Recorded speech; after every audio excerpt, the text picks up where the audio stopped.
왜냐면은 이 클라이언트 B는 의존하는 법을 몰라서 그런 거거든요.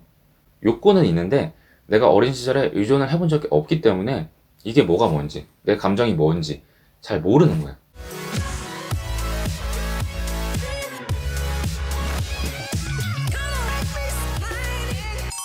안녕하세요. 심리학 꿀팁 구독자 여러분, 박량입니다. 여러분, 특정한 심리장애에는 정해진 치료법이 다 있을까요? 우울증의 치료에 왕도가 있을까요?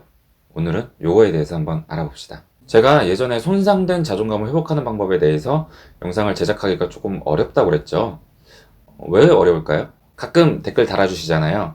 자존감 회복하는 법 올려주세요. 그러면은 제가 대댓글로 뭐라고 막 설명을 하죠. 이래서 힘들다고.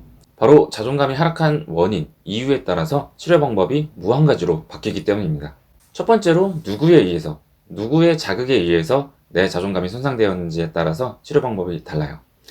예를 들어서 부모님이 내 자존감을 손상시켰을 수 있죠. 뭐 어렸을 때나 아니면 뭐 성인이 된 이후라도 특정한 자극을 통해서 내 자존감을 손상시켰을 수 있습니다.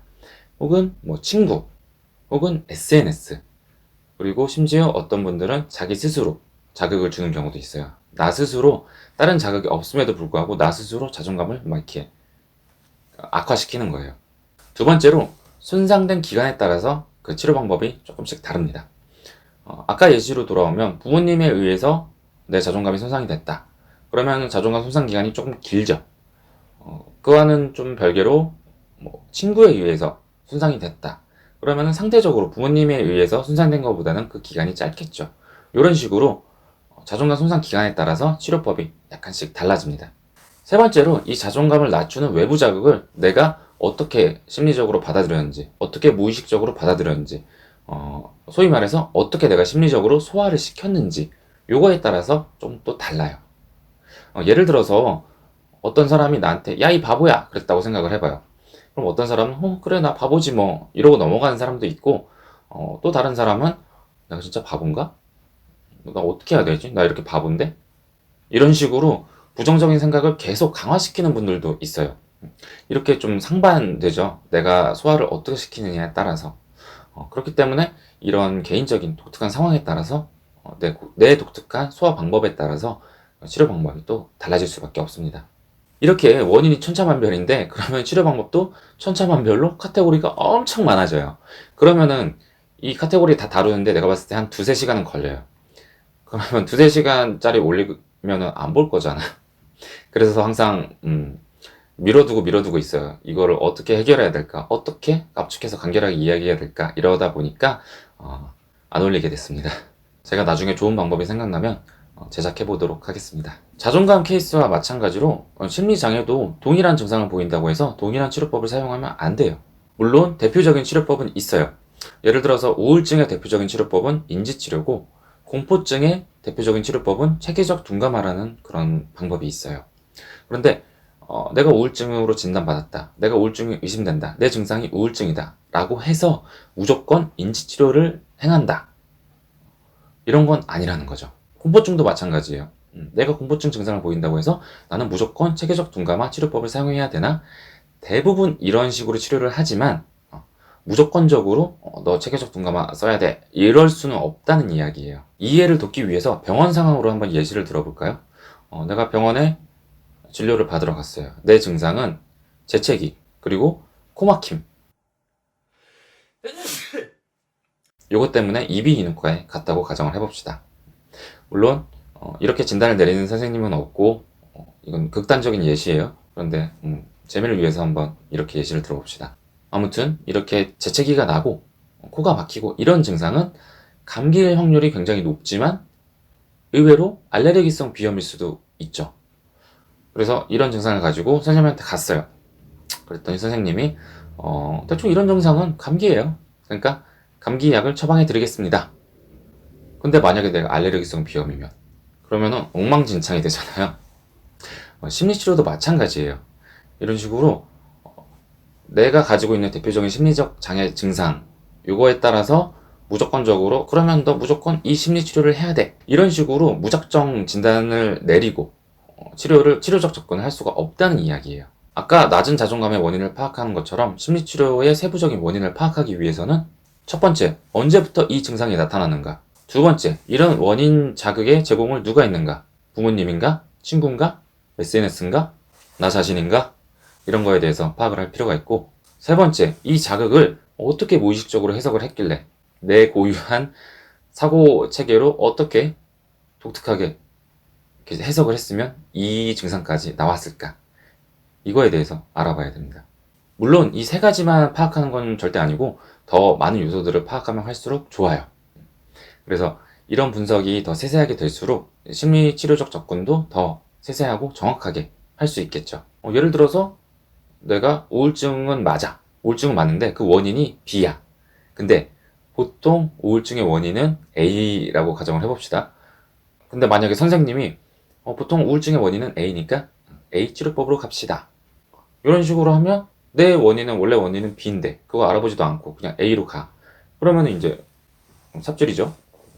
나가리가 되는 거예요. 그런데 이런 사고는 잘 안 일어나긴 할 거예요. 왜냐면은 치료법을 안다는 것 자체가 이 선생님이 어느 정도 고등 교육을 마쳤다는 이야기인데 이렇게 함부로 하지 않겠죠.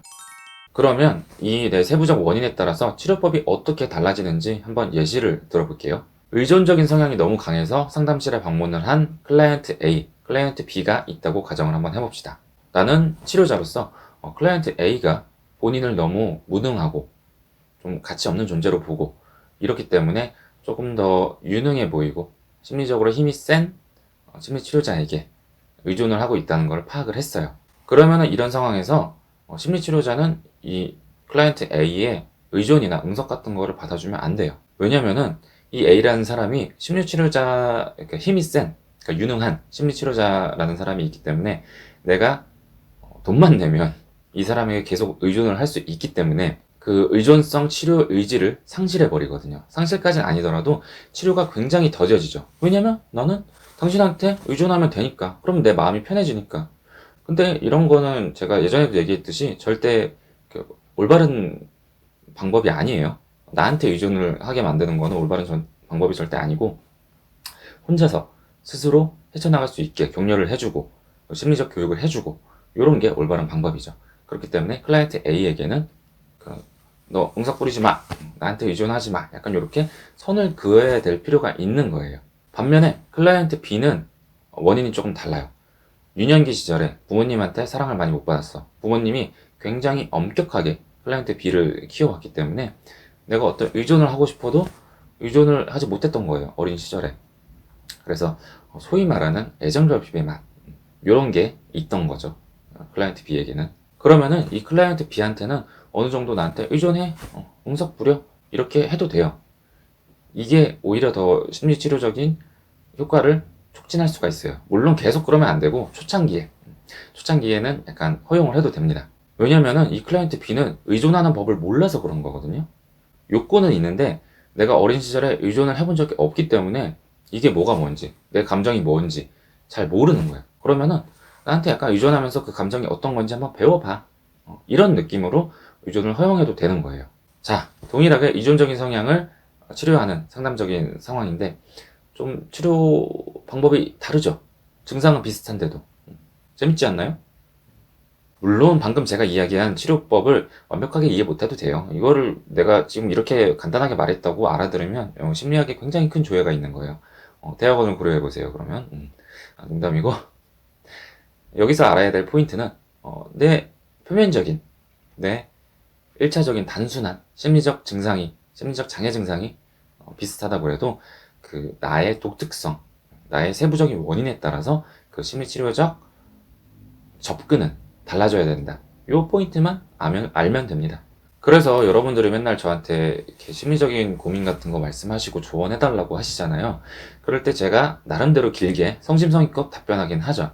그런데 이 말을 추가해요. 정보를 더 드리면 더 많은 조언을 해드리겠다. 제가 충분한 정보가 없어서 정확하게 말씀을 드리기는 어렵지만 이런 이야기 제가 굉장히 많이 하는 거 여러분 댓글로 보셨을 거예요. 이제 알겠죠, 근데? 제가 클라이언트랑 3시간, 4시간을 떠들어도 그 정확한 원인을 파악할까 말까인데 요 조그만한 글 하나 가지고 내가 정확한 원인을 분석하고 정확한 진단법을 내린다? 이거는 사실 말이 안 되거든요. 그래서 항상 그렇게 조심스럽게 이야기를 하는 거예요. 이건 완전한 충분한 정보가 아니다. 내가 그냥 보편적으로 어떻게 치료하는지 요거에 대해서 조언만 해드릴 테니까 참고를 하시고 완전히 믿지는 말아라. 왜냐면 내가 틀릴 수도 있거든. 내가 충분한 정보가 없기 때문에, 실제로 충분한 정보가 없기 때문에 그렇게 이야기를 하는 거예요. 그래서 다음부터 뭔가 좀 조언이나 이런 거를 요청할 때는 충분한, 장황하게, 길게, 거의 수필 한 편 쓰듯이 그렇게 이야기 한번 해주세요.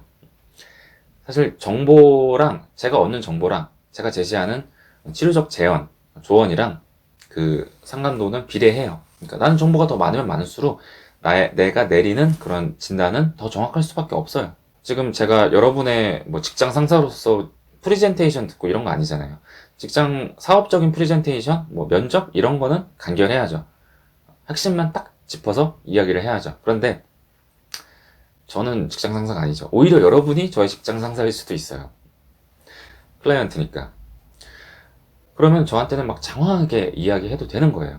왜냐면은 장황하게 이야기할수록 좋은 게 뭐냐면 그 클라이언트, 여러분이 이건 나한테 별로 중요한 사건은 아니고 나한테 별로 중요한 생각은 아닌데 그냥 뭐 얘기하다 보니까 이 말이 나왔어. 그런데 내 입장에서는, 치료자 입장에서는 이거 되게 유의미하다. 이거 되게 무의식적으로 이렇게 생각하고 있구나 이 사람이. 이런 정보들이 굉장히 많거든요. 그렇기 때문에 되게 장황하고 길면 길수록 난 좋아. 혹시나 나중에 저랑 오프라인에서 상담을 하게 된다거나 온라인에서 화상 통화로라도 상담을 하게 된다면은 그때 장황하게 말씀해 주셔야 돼요. 장황하게 얘기 안 하면 내가 계속 뜯어낼 거예요, 정보를. 아마. 그럼 오늘도 여러분께 도움이 되는 좋은 정보 얻어가시길 바라면서 저는 또 다음 주 일요일 저녁에 뵙겠습니다. 그럼 안녕히 계세요.